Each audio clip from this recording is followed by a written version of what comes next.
It all starts like a routine courtroom exchange, just the judge asking some standard questions. Nothing unusual at first, but if you listen closely, you'll catch it. The long pauses, the shaky voice, and the way this defendant dodges even. The simplest questions, it doesn't just sound like nerves, it feels deliberate. Maybe he's hoping the judge won't dig deeper. Or maybe he's trying to keep something hidden. This isn't the first time someone's tried to act clueless in court, but judges usually aren't fooled by that. The real question is, what's he really trying to hide behind all that hesitation? For the most part, are those facts accurate? Yes, Your Honor. Did you get into an argument and into a fight with SB? I don't believe so. You don't think you did? I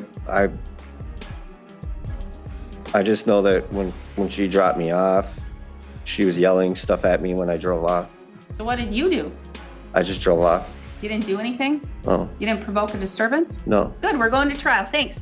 We'll set this matter for a trial. Okay? We will go on the record in the matter 24 CM 202, State of Wisconsin versus Andrew Cote. The state appears through Assistant District Attorney Holly Rockow in person.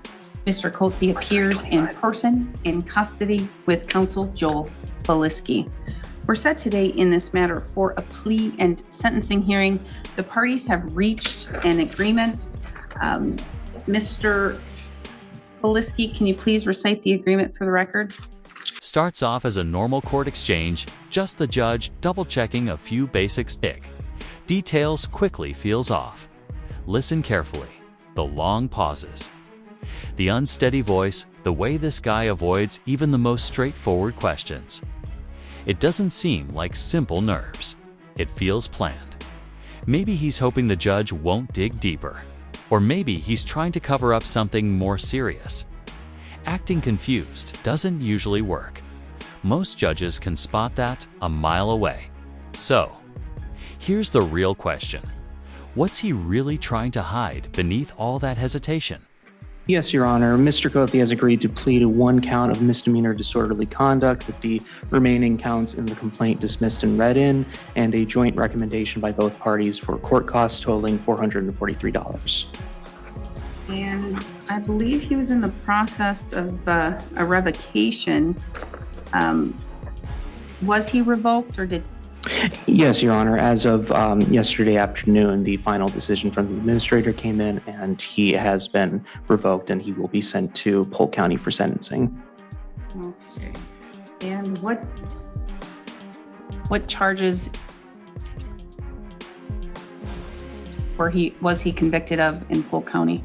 I believe they were substance use related, Your Honor. I was not originally opted into that case. That was my predecessor, Mr. Pollack. Unfortunately, I cannot speak to any detail as to the nature of those charges. All right, thank you. I can just pull it up. I just am curious.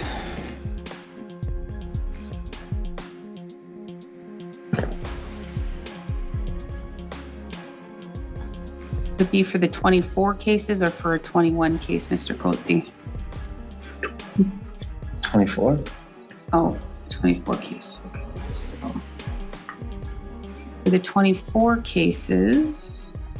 At first, it seems like a typical moment in court, just the judge confirming some basic info.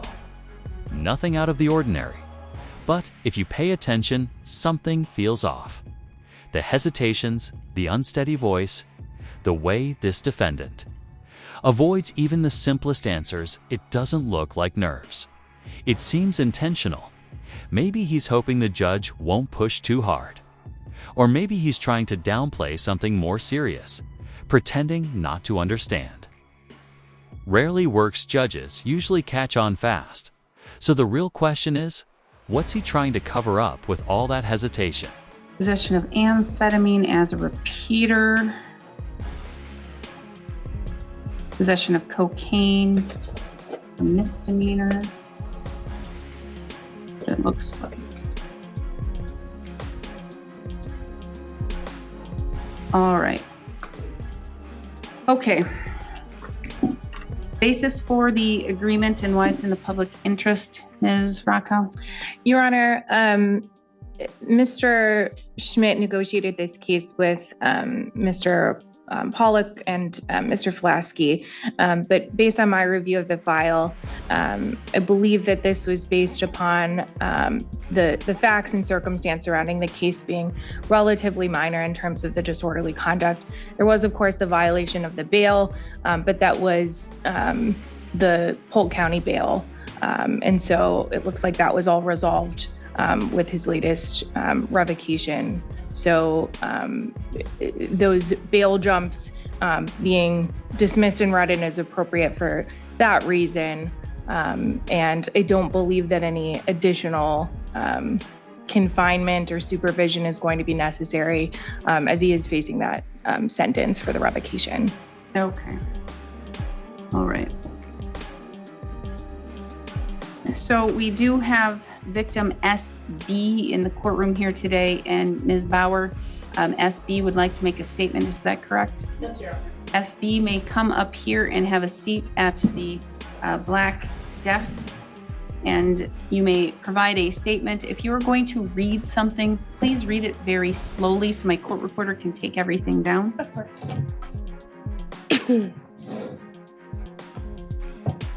This is where everything shifts. The victim steps up, and suddenly, it's no longer just about charges or legal talk. Her words break through the courtroom routine with real, powerful honesty.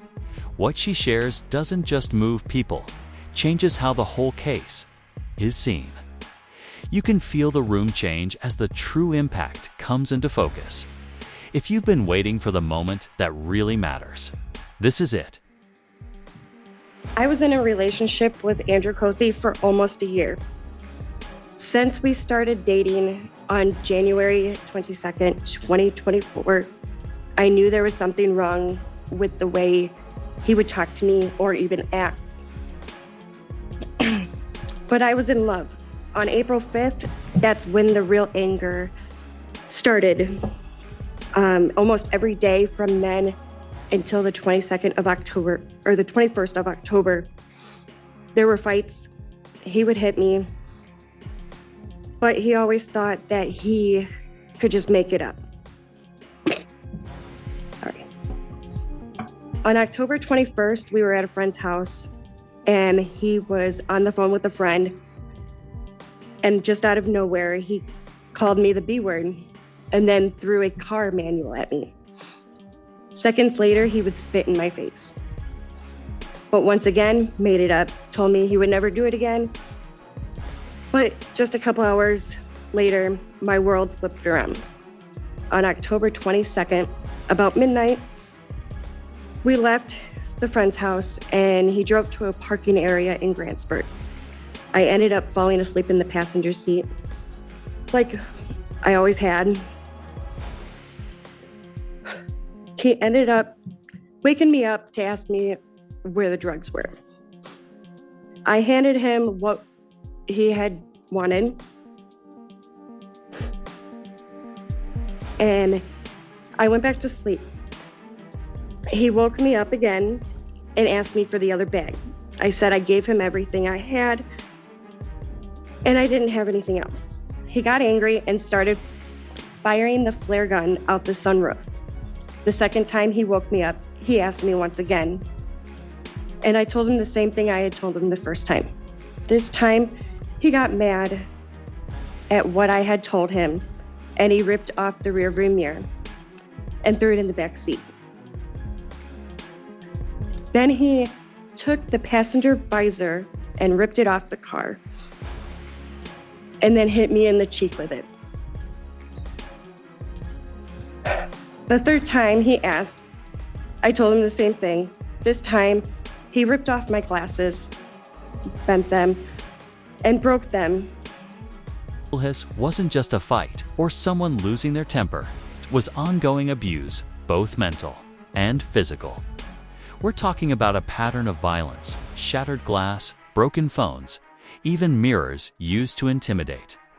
The victim wasn't just frightened, she was trapped in a car with no escape, facing constant threats where anything could become a weapon. Calling this disorderly conduct doesn't come close to what really happened. This wasn't just a rough night. This was someone fighting to survive in a situation that kept getting worse. So I thought I was going to try and call for help. He ended up taking my phone and with his two hands, literally ripped it in half. The fourth time he woke me up, I kept repeating what I had told him every time. And this time I looked at him and I looked in his eyes and they were black. It was like Andy was gone and someone else took over. The next thing I knew, he started bashing my head against the passenger window. And all I kept thinking was, I have to get away, otherwise he's going to kill me.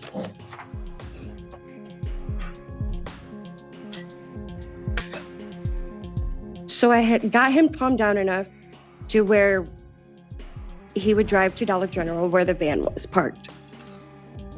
We were gonna move it, but we decided he didn't want to because he was getting tired. He let me drive the car, and I knew that was the only way I was going to get out.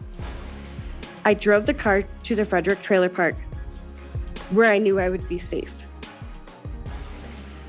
I parked in the front entrance and stopped. He woke up and started yelling, calling me every name in the book, but I was only able to grab my purse, and that was it. I started walking to my friend Jen's house in the park, and I got there and she asked me if she could call, and I said yes, and fell to the ground. The cop from town came and my body started going numb. I ended up throwing up and passing out. Not knowing what was going on, they called the EMTs, and I went to the hospital and had a CT scan. Your Honor, this is still painful for me. I have anxiety and panic attacks now every day. I am actually on nightmare medicine. I don't know the name of it, but I have nightmares every night, every time I sleep, of what he did to me.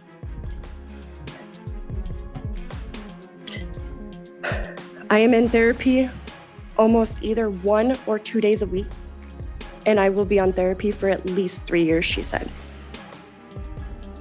This was 6 months ago, and yet it still gets to me every day. I don't know how I'm going to move on from this. So I'm asking you for some stipulations. 90 days in jail, no contact with me, my property, or my roommates, no possession of firearms, anger and drug treatment, and probation. Months later, and she's still stuck in the aftermath panic attacks every day. Nightmares so bad, she needs medication. To sleep, therapy, just to get through normal life. And all she's asking for is 90 days, not years, not payback. Just a short sentence and for him to stay away. Meanwhile, the court is debating whether a few $100s in fines is enough. Really? She's trapped in a mental prison, and he might walk with barely a consequence. If that doesn't make you question everything about this case, go back and watch again. Because this is what injustice looks like. I don't think it's fair that I have to live with this every day and he would get away scot-free. He has made it to where I don't feel safe, and I will be putting 2 restraining orders on him for both counties. I can't go outside by myself. I can't go to the store by myself. He's already threatened me enough. Thank you. Thank you. Just a bit of information. You only need 1 restraining order. It covers you everywhere. Okay. So Thank you don't you. need to go to both counties. Thank you for your statement. Thank you. And for the record, And I'm sure that, well, maybe the state had more information, but that's not any of the information that is contained in the criminal complaint. Here's what's truly alarming. The judge openly says it. The original report barely scratched the surface. It read like a simple argument. No mention of broken glass, a damaged phone, or a head injury. None of the real violence was there. How does that even happen? That's not just sloppy paperwork, it's a serious breakdown. When critical details are left out, justice becomes paper thin. And this moment shows just how easily the system can fall apart. When the full truth never makes it into the file. The complaint is very sparse and just indicates that there was an argument and it may have escalated, but what I have access to doesn't discuss the level of what that argument may have been or consisted of.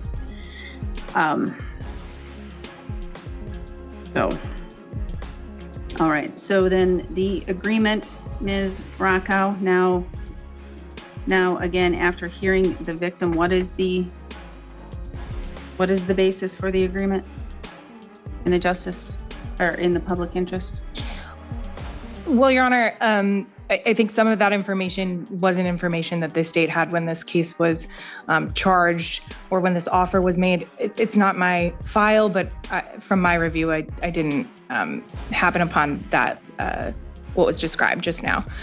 So based on the facts that are contained in the criminal complaint. And again, and I'll state, you're probably hearing or seeing it for the first time as the court is, because the criminal complaint is one small little paragraph that just describes a fight that occurred and that it may have escalated a little, but none of the detail. Right.